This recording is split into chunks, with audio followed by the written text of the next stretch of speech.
할렐루야. 박수로 하나님께 영광 올려드리겠습니다. 하나님 감사합니다. 이 시간 하나님 말씀 이사야 55장 1절부터 5절까지의 말씀입니다. 구약 성경 1035면에 있습니다. 하나님의 말씀 이사야 55장 1절에서 5절까지의 말씀을 제가 봉독해 올리겠습니다. 오호라 너희 모든 목마른 자들아 물로 나오라. 돈 없는 자도 오라. 너희는 와서 사 먹되 돈 없이 값없이 와서 포도주와 젖을 사라. 너희가 어찌하여 양식이 아닌 것을 위하여 은을 달아주며 배부르게 하지 못할 것을 위하여 수고하느냐. 내게 듣고 들을지어다. 그리하면 너희가 좋은 것을 먹을 것이며 너희 자신들이 기름진 것으로 즐거움을 얻으리라. 너희는 귀를 기울이고 내게로 나와 들으라. 그리하면 너희의 영혼이 살리라. 내가 너희를 위하여 영원한 언약을 맺으리니 곧 다윗에게 허락한 확실한 은혜이니라. 보라, 내가 그를 만민에게 증인으로 세웠고 만민의 인도자와 명령자로 삼았나니 보라, 내가 알지 못하는 나라를 내가 부를 것이며 너를 알지 못하는 나라가 내게로 달려올 것은 여호와 내 하나님 곧 이스라엘의 거룩하신 이로 말미암음이니라. 이는 그가 너를 영화롭게 하였느니라. 아멘. 함께 기쁜 샘 137장 만족함이 없었네 부르시겠습니다.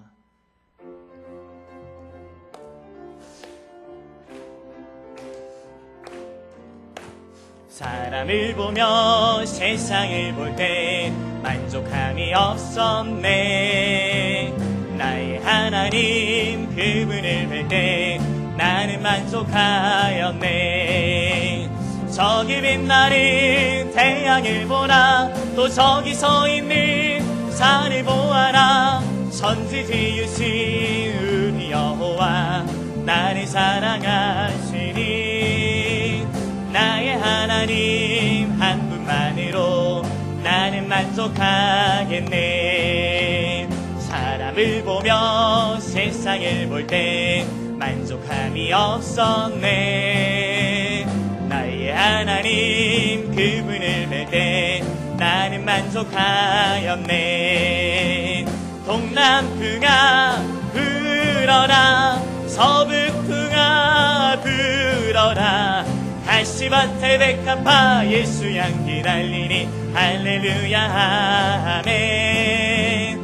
가시밭에 백합화 예수 향기 달리니 할렐루야. 동남풍아 불어라. 동남풍아 불어라.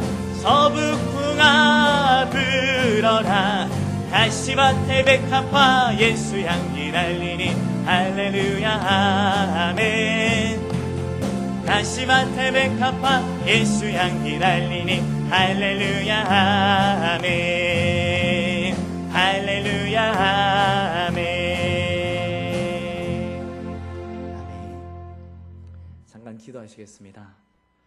우리의 주인이 되시는 하나님 아버지, 복된 주일 허락하시고 주의 전에 달려나오게 하시니 감사합니다. 이 시간 우리의 귀를 열어 주시옵소서. 눈을 열어 주시옵소서. 오르신 주님을 바라보며 진리인 주님의 말씀을 듣고 승리하는 삶으로 변화받는 시간 되게 하여 주시옵소서. 성령께서 역사하실 것을 믿고 감사드리며 살아계신 예수 그리스도의 이름으로 기도드렸습니다. 아멘. 복된 주일 주의 전으로 참 잘 나오셨습니다. 우리 하나님 미리 준비해 두신 풍성한 은혜가 말씀을 전하는 저와 듣는 여러분들 모두에게 가득히 임하는 시간 되길 간절히 소원합니다. 요즘 참 날씨가 덥습니다. 그래서 많은 사람들이 이렇게 이야기를 하죠. 더워 죽겠다. 오늘같이 비가 많이 오는 날에는 혹시 오시면서 무심결에 이렇게 이야기하진 않으셨는지요? 비 많이 와서 죽겠다. 그렇지 않아도 죽겠다는 말을 많이 입에 달고 사는 사람들인데 하나가 더 이렇게 추가된 것이죠. 돈 없어 죽겠다, 자식 때문에 죽겠고, 몸이 아파서 죽겠고, 직장 때문에 죽겠고, 사업이 안 풀려서 또 죽겠고. 가만 보면 우리가 살고 있는 이 세상은요, 정말 죽겠다는 고백으로 가득한 것만 같습니다. 그렇다면 왜 세상을 살아가는 많은 사람들의 입에서 죽겠다는 말이 그치지 않을까? 그 이유는요, 많은 사람들이 이 땅에서 추구해 나가는 많은 것들이 실상 그들을 살려주지 못하고 있기 때문인 것입니다. 그것 있겠다 싶으면 살 것 같아서 그것에 올인하면서 덤벼드는데 결과적으로 그것이 사람들을 살려주지 못하니까 그저 힘들고 죽겠기만 한 것이죠. 오늘 이런 상황에 처해 있는 이 땅의 인생들을 향해서요, 우리 하나님 초청의 메시지를 보내십니다. 살려줄 테니까 빨리 와라. 살려줄 테니까 빨리 와라. 이것이 오늘 본문 1절부터 5절에 나와 있는데요. 생명의 삶 1절에서 5절 본문 해설입니다. 하나님의 초청, 오라는 하나님의 초청이 반복해 등장합니다. 바벨론으로 인한 총체적인 고통은 극심한 갈증과 굶주림으로 비유되었습니다. 하나님은 갈증과 굶주림 가운데 있는 그분의 백성을 시온 예루살렘으로 부르십니다. 그곳에는 마음껏 마실 수 있는 샘물이 있고 포도주와 우유와 고기를 배불리 먹을 수 있는 잔치가 열려있기 때문입니다. 하나님은 시온에서 그분의 백성과 영원한 언약을 맺어 그들을 살리시고 영화롭게 하실 것입니다. 그리고 시온에 다윗과 같은 메시아를 통치자로 세우실 것입니다. 그는 세계의 인도자와 통치자가 되어 하나님이 주신 영광과 권세로 만민과 열방을 인도하고 통치할 것입니다. 이 예언과 초청은 예수님의 말씀과 요한계시록에 인용되면서 장차 완성될 주님의 통치를 소망하게 합니다. 내 영혼은 해결되지 않은 갈증과 굶주림을 느끼고 있습니까? 그것을 어떻게 해결할 수 있습니까? 아멘. 우리 함께 1절을 다 같이 읽겠습니다. 시작. 오라 너희 모든 목마른 자들아 물로 나오라. 돈 없는 자도 오라. 너희는 와서 사 먹되 돈 없이 값없이 와서 포도주와 젖을 사라. 아멘. 죽겠다는 인생들에게 우리 하나님 말씀하시죠. 와서 사 먹어라. 돈 없이 값없이 사 먹어라. 우리가 살고 있는 이 세상은요, 돈 없이 할 수 있는 일들이 너무나도 많습니다. 하고 싶은 것을 우리가 하려고 해도, 또한 사고 싶은 것을 사려고 해도요, 반드시 우리 수중에 돈이 있어야만 합니다. 그리고요, 돈이 많으면 많을수록 원하는 것을 더 많이 가질 수가 있습니다. 그래서 사람들은요, 돈 모으는 데 혈안이 되어 있고요, 심지어 돈을 신처럼 섬기기까지도 하는 것입니다. 그런데 오늘 본문에 우리 하나님 뭐라고 말씀하십니까? 값없이 사라 말씀하십니다. 값없이 물과 포도주와 젖을 사라 이렇게 말씀하시는 것이죠. 특별히 여기서 물과 포도주와 젖은요, 우리 하나님께서 인간을 위해 예비해 두신 구원과 영생을 상징하는 것인데요, 우리 하나님은 이것을요 공짜로 주시겠다 말씀하시고 있다는 것입니다. 오늘날 같이 물질주의가 팽배한 이 시대 가운데서 사람들은 돈으로 가치를 판단하려는 경향이 짙습니다. 그래서 비싸면 가치가 있는 것, 그런가 하면 값이 싸면 가치가 없는 것으로 여깁니다. 그런데 오늘 우리 주님께서요, 구원과 영생을 값없이 사라 이렇게 말씀하고 계시다는 것입니다. 이것은 세상의 기준에 따르면요, 구원이 마치 값싼 것, 가치가 없다는 어떤 그런 것으로 우리에게 받아들여지는데요. 그렇다면 구원이라는 것이 가치가 없는 것일까요? 절대 그렇지 않습니다. 만약에 돈이나 재물로서요, 이 구원을 얻을 수 있다면, 살 수 있다면 이 땅의 부자들은요, 전 재산을 다 바쳐서라도 그것을 얻으려고 할 것입니다. 그럼에도 불구하고 우리 하나님께서 이렇게 가치 있는 구원을 값없이 사라고 하시는 이유가 무엇인가? 바로 이 구원이라는 것이요, 그 갖고 있는 가치가 아무리 많은 값을 주어도 살 수 없을 만큼 대단하고 소중하기 때문인 것입니다. 인간이 반드시 얻어야만 되는데 인간의 힘과 능력으로는 결코 이것을 살 수가 없기 때문에 하나님의 편에서 준비해서 거저 주시지 않으신다면 얻을 방도가 없기 때문에 하나님은 거저 주시겠다고 하시는 것입니다. 그렇게 하나님께서 거저 주시기 위해서요, 대신 치르신 값이 있는데요, 그것이 무엇입니까? 바로 당신의 아들 예수 그리스도를 인간의 몸으로 이 땅에 보내시고 세상에서 갖은 고초와 괴로움 당하게 하시고 결국 십자가에 죽게 하신 것입니다. 여러분, 천하보다 귀한 것이 사람의 생명이죠. 하물며 그보다 더 귀한 하나님의 아들의 생명을 값으로 지불한 이것은요, 이 땅의 그 어떤 것으로도 값을 치를 수가 없는 수준인 것입니다. 쉽게 말해 이 세상을 다 가진 부자가 있다 할지라도 그 모든 것 다 갖다 바친 값을 지불한다 할지라도 이것을 살 수가 없다는 것이죠. 왜냐하면 제값에 미치지 못하기 때문에. 그래서 우리 하나님 우리에게 이렇게 말씀하십니다. 오라 너희 모든 목마른 자들아 물로 나오라. 돈 없는 자도 오라. 너희는 와서 사 먹되 돈 없이 값 없이 와서 포도주와 젖을 사라. 간절히 바라기는 예수 그리스도를 통해 준비되어진 하나님의 은혜를요, 값없이 사서 취하는 저와 여러분들 되시길 간절히 소원합니다. 아울러 우리가 여기서 주목해야 할 것은요, 와서 사라고 하신 부분이에요. 분명히 이것이 값이 없다고 하셨는데 와서 사야만 한다는 것이죠. 자, 그렇다면 값이 없는데 어떻게 사야만 하는 것인가? 바로 믿음으로 사야만 한다는 것입니다. 그렇다면 어떤 믿음입니까? 바로 예수 그리스도의 십자가 대속의 은혜에 대한 믿음인 것입니다. 필히 명심하셔야 됩니다. 거저 없는 구원이지만 믿음 없이는 얻지 못한다. 그러면 믿음이라는 것은 어디로부터 나옵니까? 믿음은 들음에서 나며 들음은 그리스도의 말씀으로 말미암는 줄로 믿으시기 바랍니다. 따라서 사랑하는 여러분, 말씀이 선포되는 예배의 현장 가운데 일평생 파묻혀 사시는 복이 있으시길 주님의 이름으로 축원합니다. 예배가 우리에게 믿음을 더하여 주고요, 예배가 우리의 영혼을 살리는 것입니다. 예배 자리에서 선포되는 하나님의 말씀을 듣는 것이 축복의 지름길인 줄로 믿으시기 바랍니다. 이 믿음 갖지 못한 사람이요, 구원을 얻지 못하니까 자꾸만 시도하고 있는 수고가 무엇입니까? 바로 세상에 헛된 것을 얻어보려고 하는 수고인 것입니다. 헛된 것을 사보려고 하는 수고인 것입니다. 우리 모두 2절을 읽겠습니다. 시작.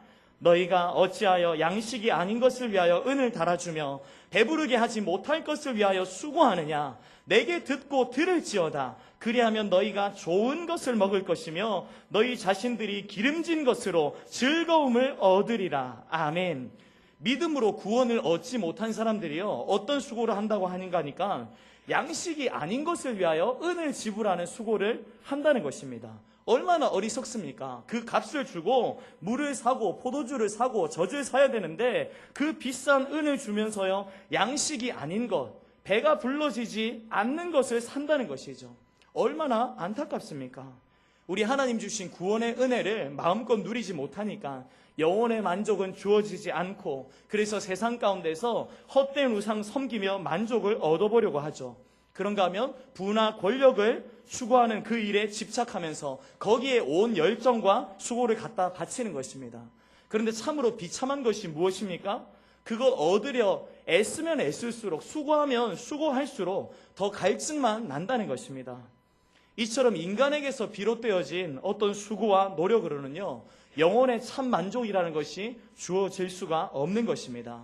영혼의 참된 만족, 이것은 오직 하늘로부터 내리는 은혜로만 주어지는 것인데요, 이 하늘로부터 내려지는 은혜, 이것이 바로 예수 그리스도이신 줄로 믿으시기 바랍니다. 우리 하나님께서 우리 인생들을 위하여서 하늘로부터 내려주신 완전하신 은혜, 예수 그리스도, 그분만이 우리 인생의 참된 양식이시고 참된 음료이신 것입니다. 소원하기는요, 오늘도 이 예배 시간을 통하여서 참된 양식과 음료를 마음껏 취하는 성도님들 되시길 주님의 이름으로 축복합니다. 3절을 읽겠습니다. 시작. 너희는 귀를 기울이고 내게로 나와 들으라. 그리하면 너희의 영혼이 살리라. 내가 너희를 위하여 영원한 언약을 맺으리니 곧 다윗에게 허락한 확실한 은혜이니라. 아멘. 우리를 위해서 하나님 말씀하십니다. 귀를 기울이고 내게로 나와 들으라. 그리하면 살 것이다. 할렐루야. 하나님께 나와 귀를 기울이면서요, 말씀을 듣게 될 때 말씀이 육신이 되어 이 땅에 오신 예수 그리스도, 우리 안에 들어오시게 되고요, 우리 영혼에 힘을 주시고 우리 영혼에 회복을 주신다는 것입니다. 이 일이 반드시 이루게 되는 그 근거가 무엇입니까? 3절 말씀처럼 우리 하나님께서 우리를 위해 영원한 언약을 맺으셨기 때문인 것입니다.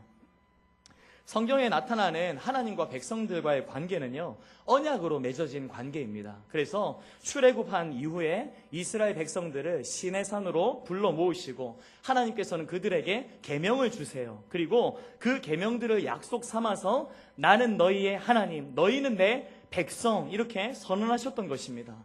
그런데 이 언약에 한계가 있는데요, 당사자인 인간이 이 언약을 이행하지 않으면 파기되고 만다는 것입니다.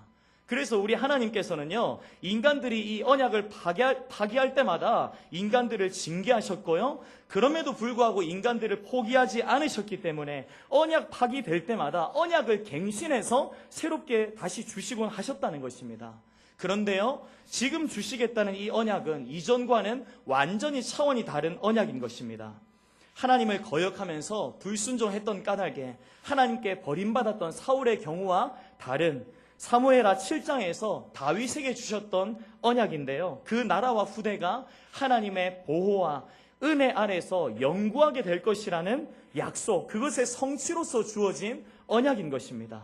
따라서 이것은요, 인간의 편에서의 이행 여부와 상관없이 영원히 효력을 발휘하는 영원한 언약인 것입니다. 그럴 수밖에 없는 이유, 확실한 이유 무엇인가? 바로 언약의 중보자 되시는 예수 그리스도의 중보 효력이 영원하기 때문인 것입니다. 언약의 중보자 되시는 예수님을 우리 하나님은 우리에게 무엇으로 삼아 주셨는가? 4절과 5절입니다. 시작. 보라, 내가 그를 만민에게 증인으로 세웠고 만민의 인도자와 명령자로 삼았나니 보라, 내가 알지 못하는 나라를 내가 부를 것이며 너를 알지 못하는 나라가 내게로 달려올 것은 여호와 내 하나님 곧 이스라엘의 거룩하신 이로 말미암음이니라. 이는 그가 너를 영화롭게 하였느니라. 아멘. 우리 하나님께서는요, 그 예수님을 가장 먼저 증인으로 삼으셨습니다. 이 땅의 만민들에게 천국 복음을 증거하게 하신 것이죠.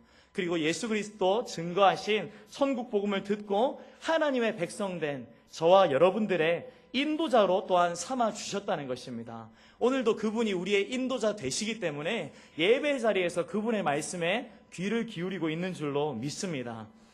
뿐만 아니라 그분은요, 우리에게 명령자가 되십니다. 그래서 택한 하나님의 백성에게 사명을 주고 계시는 것이죠. 그 사명 따라 우리가 살고 있는 것이고요, 장차 이 땅에 완전하게 이루게 될 하나님의 영원한 나라 가운데 왕으로 오셔서 완전한 명령자로 세세토록 통치하시는 예수님이신 것입니다. 사랑하는 성도 여러분, 우리 하나님은요, 만물을 지으신 전능하신 분이십니다. 모든 것을 소유하신 만유의 주님이시고요, 따라서 이분께서 베푸시는 구원이야말로 확실하고 완전한 것인데요, 이것을 우리에게 거저 베풀겠다 말씀하셨다는 것입니다. 따라서 오늘 저와 여러분들은 이것을 받되 오로지 그리스도를 통해서만 거저 받게 되는 줄로 명심해야 할 것입니다. 또한 뿐만 아니라 앞으로도요, 그리스도를 통해서만 이런 하늘의 신령한 유익들을 얻을 수 있다는 것 명심해야만 할 것입니다. 소원하기는 늘 그리스도 안에 거하시면서 예배에 파묻힌 인생 되셔서 예배 때마다 주님 주시는 증거를 받고 인도를 따르며 명령에 순종함으로써 평안과 행복, 좋은 것과 기름진 것으로 공급받으시는 까닭에 죽겠다는 이야기를 그치고 살겠다 고백하며 감사하시는 하나님의 백성들 다 되시길 주님의 이름으로 축원합니다. 잠깐 기도하시겠습니다. 사랑과 은혜의 하나님, 하나님 없이 인생길 걸어가면 방황할 수밖에 없는 자들을 불쌍히 여기시고 긍휼을 베풀어 주셔서 구원의 언약도 주시고 완전하고 영원하신 예수님을 언약의 중보자로 주셨음에 참 감사를 드립니다. 예수님을 주인 삼은 우리의 삶으로 다시금 결단하며 예수님께 증거를 받고 예수님께 인도를 받으며 예수님의 명령을 좇아 이 땅 살아가는 주의 거룩한 백성들 되게 하여 주시옵소서. 감사를 드리며 살아계신 예수님의 이름으로 기도드리옵나이다. 아멘.